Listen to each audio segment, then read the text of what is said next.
Mamlakatimizda qatag'on qurbonlari bo'lgan ota-bobolarimizning hayoti va faoliyatini, xususan jadidlar merosini yanada chuqur o'rganish va ularning xotirasini abadiylashtirish bo'yicha muhim farmon va qarorlar qabul qilinmoqda. Xalqimizning noyob adabiy badiiy merosi bugungi kunda yosh avlodga ulkan ma'naviy kuch beradi.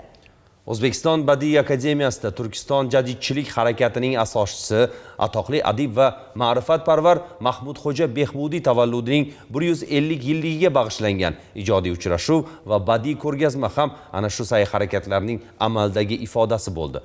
Jarayonlardan muxbirimiz xabar qiladi.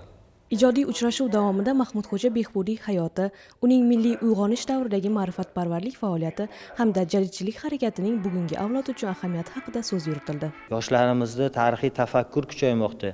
Ular o'zligini anglamoqda, o'zini o'sha buyuk tarixini, buyuk siymolarini anglab yetmoqda va o'shalardan ibrat olgan holda, ana o'shalarning o'gitlariga amal qilgan holda bugungi faoliyatlarini va kelajaklarini o'zlari qurib bormoqdalar.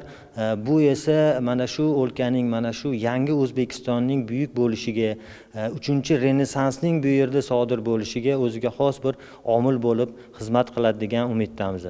Tadbir doirasida tarixiy xotira, ma'naviy va ruhiy tarbiya, yangi O'zbekiston poydevori shiori ostida badiiy ko'rgazma ham tashkil etildi. Unda taniqli rassom ijodkorlar tomonidan Mahmudxo'ja Behbudiy, Abdulla Avloniy, Abdulla Qodiriy, Cho'lpon va shu kabi siymolar aks etgan rang tasvir va haykaltaroshlik asarlari namoyish etildi.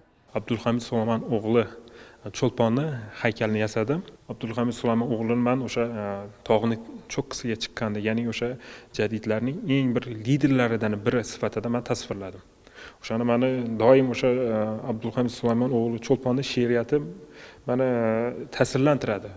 Bu kabi tadbirlar jadidlarimizning boy merosini keng targ'ib qilish, ularning ezgu g'oyalarini yoshlar ongiga singdirish va milliy o'zlikni anglash tuyg'usini yanada mustahkamlashga xizmat qiladi. Jasmina Oripova, Shohruh Toshnazarov, yoshlar.